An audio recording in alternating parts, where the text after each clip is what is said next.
Muy buen día, maestro, compañeros. Hoy estamos desde las instalaciones del Museo Casa Colonial. Les vamos a mostrar un poco sobre este hermoso patrimonio. Esta casa fue inaugurada el 25 de febrero de 1962 por el señor presidente de la República, doctor Alberto Lleras Camargo. Bueno, vamos a ingresar.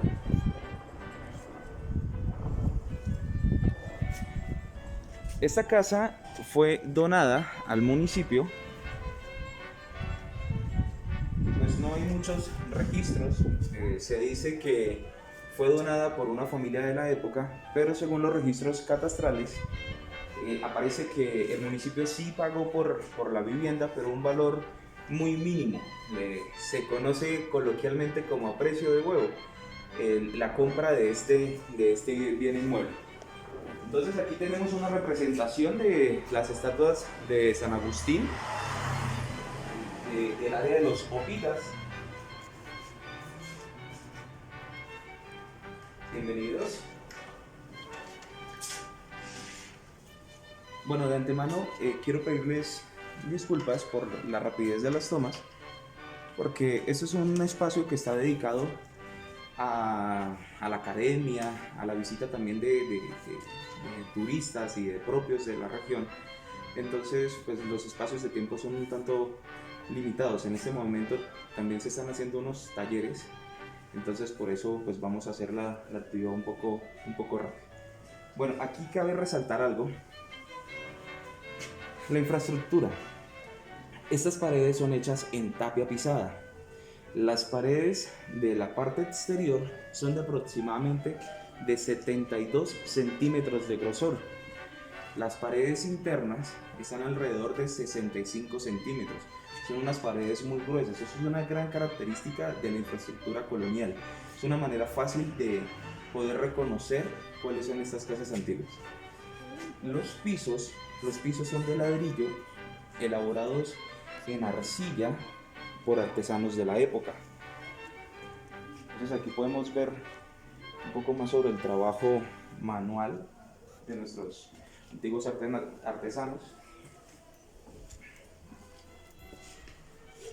De, de entrada podemos ver una obra de arte moderno de nuestro gran representante, el maestro Ramírez Villamizar. Esta obra se llama Peña al Viento. Esta casa pues tiene una infraestructura bastante armónica, muy bonita. De aquella parte sí son unos bloques más nuevos. Esta parte se realizó para tener la parte administrativa de la casa y del museo. Acá pues también funciona la Secretaría de Cultura y Turismo. Este árbol pues tan bonito, pues, realmente cabe resaltar que en realidad es una enredadera. Simplemente pues se formó sobre un tronco y pues ha ido creciendo y creciendo, y algo peculiar de ella es que no bota sus hojas. Todas sus hojas muertas quedan almacenadas dentro eh, de su frondosa figura.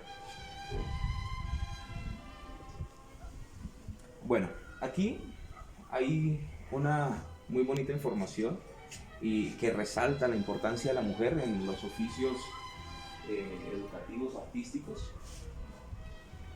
Un poco sobre los oficios, roles y profesiones de la mujer en la época, en nuestra actualidad también. Entonces esto es muy grato porque pues se resalta la importancia de la mujer. Cabe resaltar también que el, el lugar está siendo administrado por personal femenino. La persona encargada de la Secretaría de Cultura y Turismo pues también es una mujer, la señorita Margarita, que pues muy cordialmente nos permitió ingresar al lugar. Bueno, aquí les voy a mostrar un poco sobre el inventario que hay en el museo. Aquí hay algunas piezas en piedra, pues podemos deducir que son herramientas. Algo lamentable de este inventario es que pues no hay mucho registro sobre las características de los elementos, de dónde provienen o cuáles fueron sus donantes. Entonces pues simplemente podemos como apreciar la belleza de de, de estos artículos, pero pues no tenemos mayor información. Bueno, muy bien, entonces aquí también podemos apreciar unas piezas bastante antiguas, son algunos fósiles. Por esta parte tenemos algunas herraduras y piezas de caballería.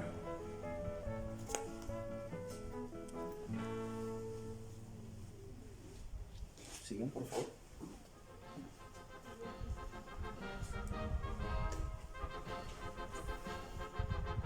Bueno, muy bien, acá tenemos también un poco más sobre el trabajo con materiales metálicos, como les comentaba.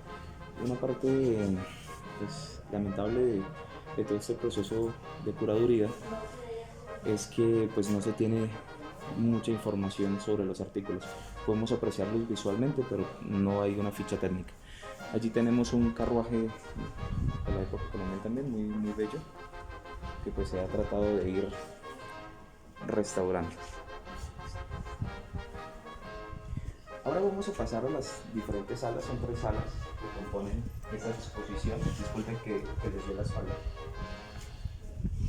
Ahora más adelantico vamos a hablar un poquito más sobre la distribución. Vamos a ver este patio, aquel patio y uno que hay en la parte de atrás para mostrarles un poco más sobre la importancia de estas viviendas, sobre el estilo de vida de la época. Sigan, por favor.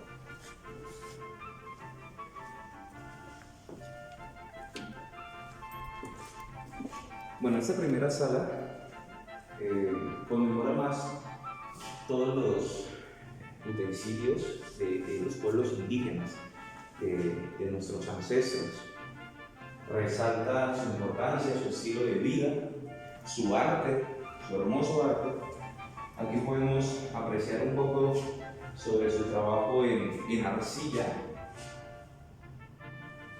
Aquí pues podemos observar un poco sobre figuras un poco más tipo animales. Te invito para que por favor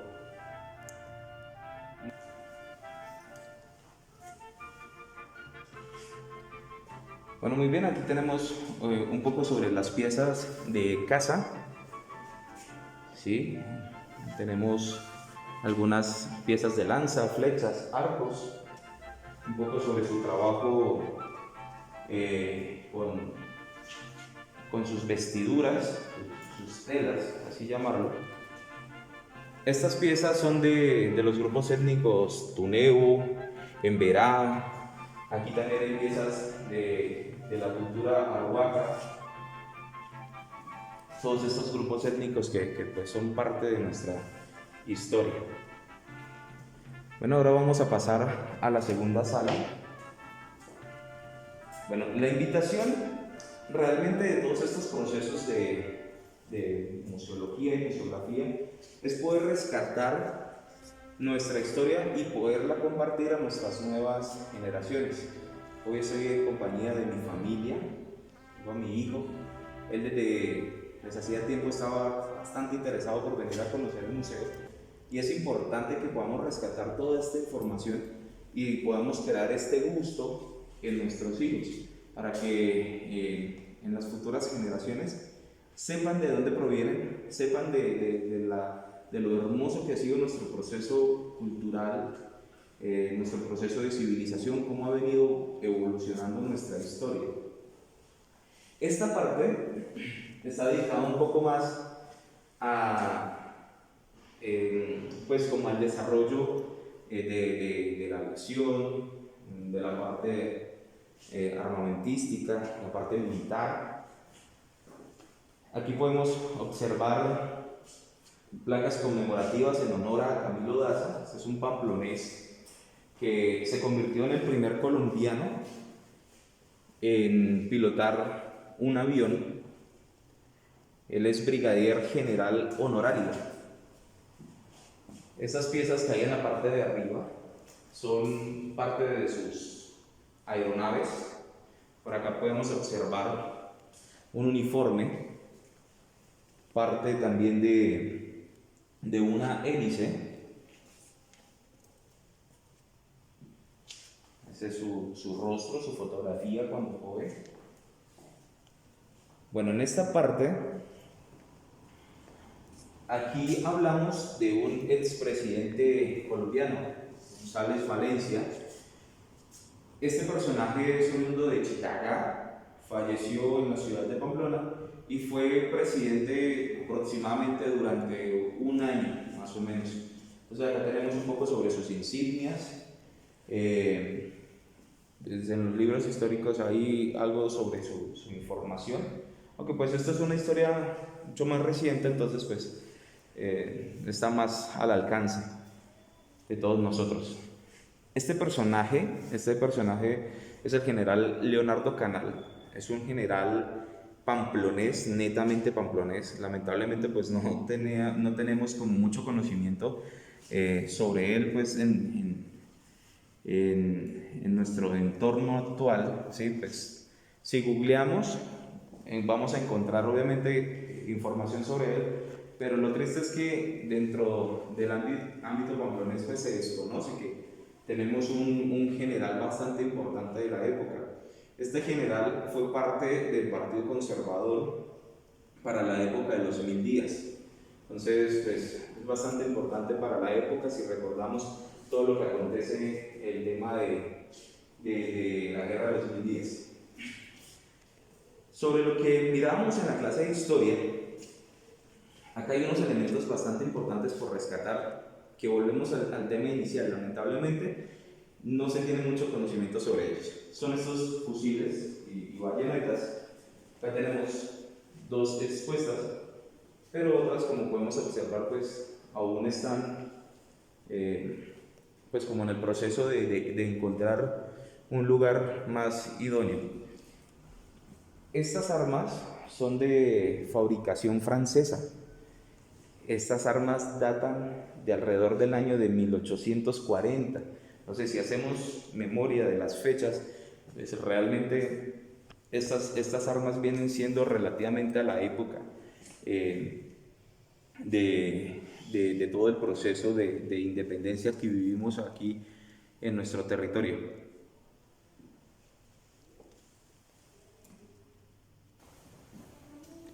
Bueno, acá tenemos algunas piezas de armas de guerra de los 1000 días.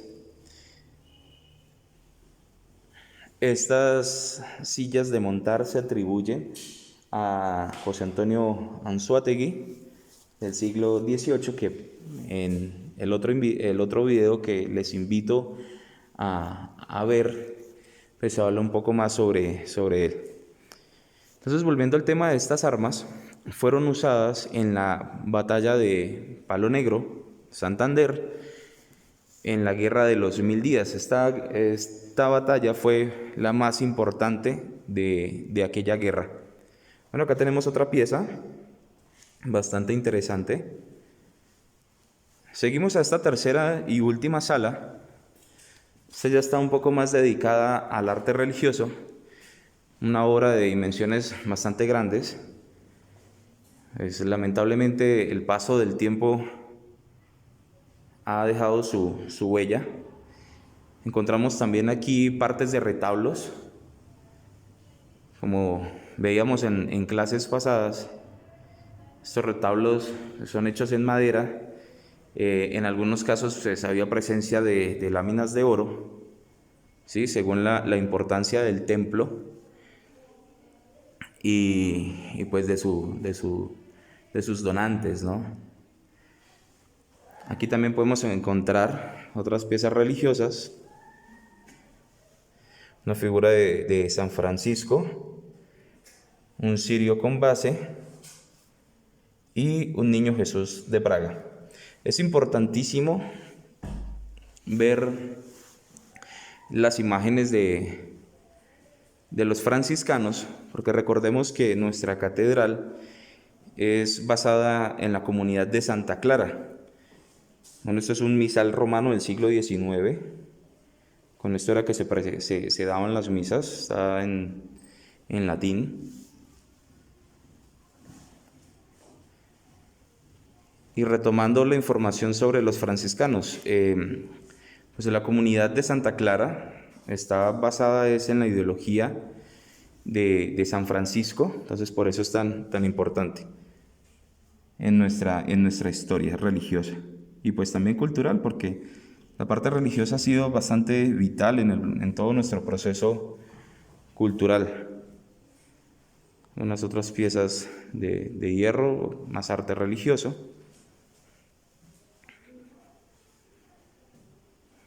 Un San Judas Tadeo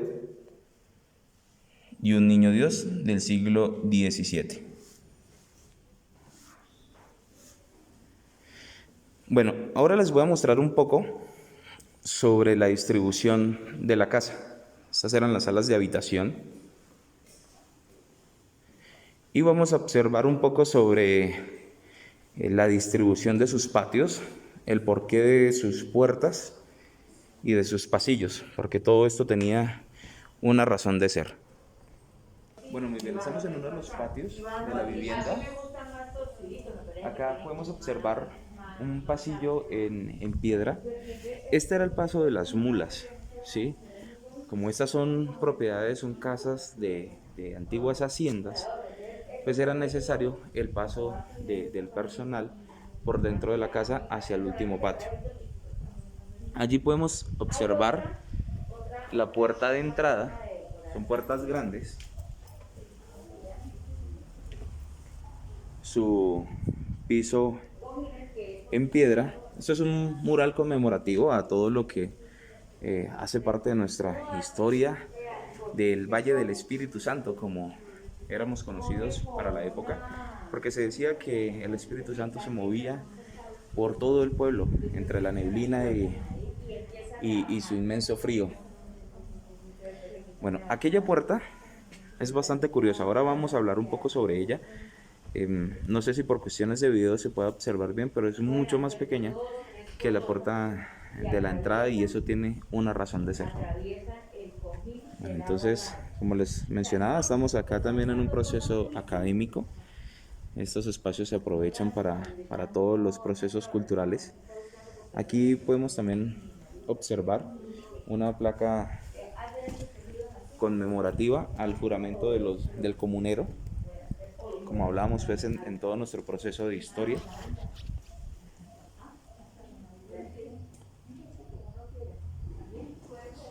Los comuneros por aquel entonces, José Antonio Galán, como veíamos. Bueno, ahora vamos a pasar a otro de los salones, de los patios, disculpe, perdón, les doy la espalda. Esta puerta es bastante importante. Esta puerta pertenecía, era una celda que está ubicada al lado de la Catedral de Santa Clara, la catedral actual, ¿sí?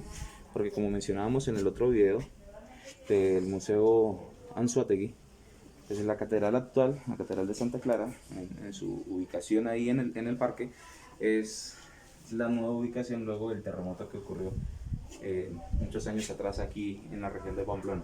Entonces, esta puerta realmente fue instalada aquí pues para tener un recuerdo de aquella infraestructura.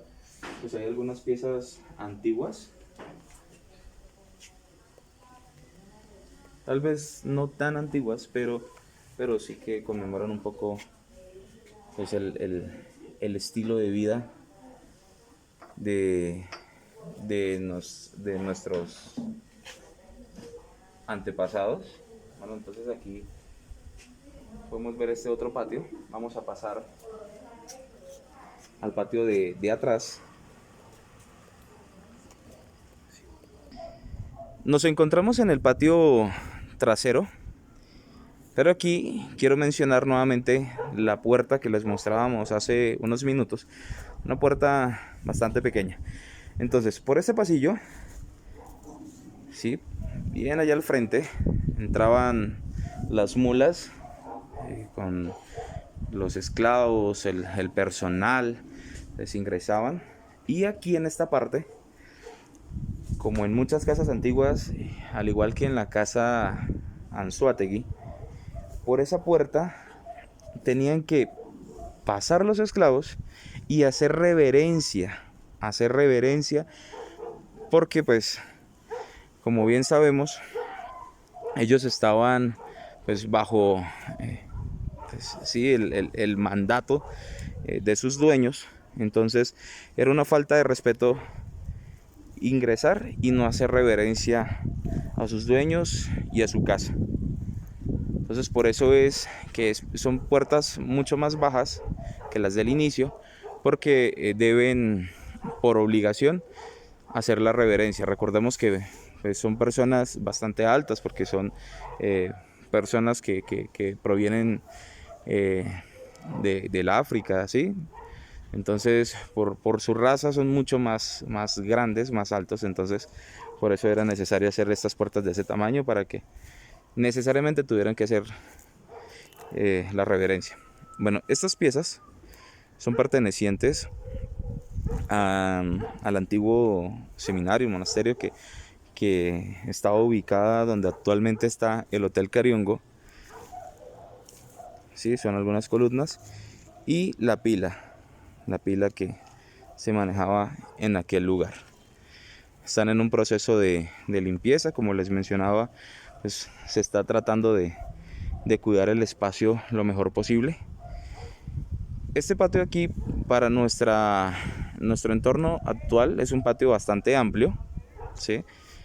Pues estamos en medio de una civilización bastante vertical, donde ahora toda la parte arquitectónica se dirige hacia arriba, ya la propiedad horizontal es muy poca, pero realmente esto es muy pequeño para lo que era realmente en su época. Como les mencionaba tiempo atrás, esas eran casas hacienda. Entonces toda esta parte que está construida pues realmente venía siendo parte de la hacienda, ¿sí? Todas estas faldas de montaña realmente eran parte de la propiedad, que pues con el paso de los años se han ido dejando de lado, se han ido vendiendo, y pues dio paso también al crecimiento de nuestra ciudad. Ya como parte final, pues debemos hacer mención del por qué hoy nos hemos vestido de gala para presentar todo este inventario maravilloso que hay en el museo. Y es que es importante tener en cuenta la importancia que ha tenido todas estas tradiciones culturales en nuestra actualidad.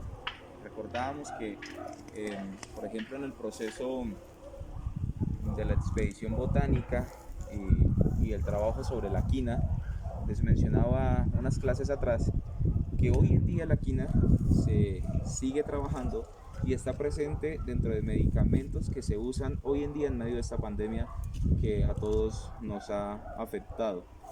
Datos importantes también sobre la colonia y su impacto en nuestra actualidad y todo el proceso de independencia es que cambió por completo la visión económica, indudablemente, porque ya el nuevo reino de Granada pues venía de la mano con el reino español, ¿cierto? Con el imperio español. Entonces, al hacerse el proceso de independencia, pues los nuevos dirigentes quedaron a la deriva, tenían que volver a levantar su nación, tenían que volver a levantar su patria. Hablando de patria, Pamplona es una de las ciudades más importantes. Bolívar la llamó ciudad patriota por toda la importancia que tuvo geográficamente para el proceso de independencia.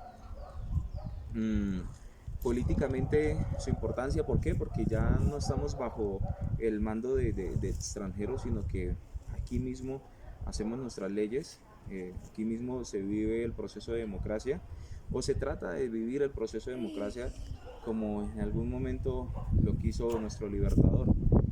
Lamentablemente seguimos en medio de, él lo decía Nariño, de una patria boba, donde desde aquel entonces no ha parado la guerra interna. ¿Sí? Pasamos de que en aquel entonces se disputaran el poder Caldas, Proletario Lozano, Antonio Nariño, para luego pasar a la disputa de la guerra de los 1000 días, los conservadores, los liberales, y ahora el poder repartido entre las mismas familias. Llevamos más de 40 años que el poder realmente estuvo tan solo en 4 familias donde si estaban o el abuelo, o los hijos, o los esposos, los cuñados, pero siempre el poder fue repartido entre ellos. Bueno, entonces espero que les haya gustado la intervención.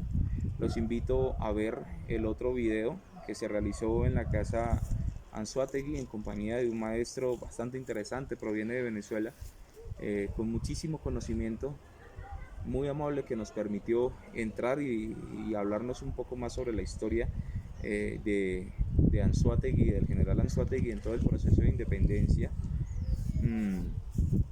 Y es bastante importante resaltar, como él lo mencionaba en una parte, que si bien el general Santander es bastante importante en todo este proceso, en la memoria nacional pues, se tiene muy olvidado al general Anzoátegui, y muchos de los libros históricos hablan más de la importancia de su trabajo que de la misma del general Santander. Entonces es importante poder reconocer todo el trabajo de todos estos próceres, y sobre todo de las personas del común. Tener claro que nosotros desde el común podemos transformar nuestro país. En aquel entonces solamente los oficiales eran quienes vestían uniforme, eran quienes tenían armas, pero los que realmente lucharon y batallaron en estas guerras, como los lanceros que venían desde Arauca, ellos solamente eran campesinos con harapos y con unas cuantas herramientas de campo, con las cuales lucharon ante tremendo ejército español. Entonces les agradezco por su tiempo, están cordialmente invitados a venir y conocer toda la importancia de este museo y de los diferentes museos que hacen parte de nuestra ciudad. Muchísimas gracias, soy Fernando Flores y hasta luego.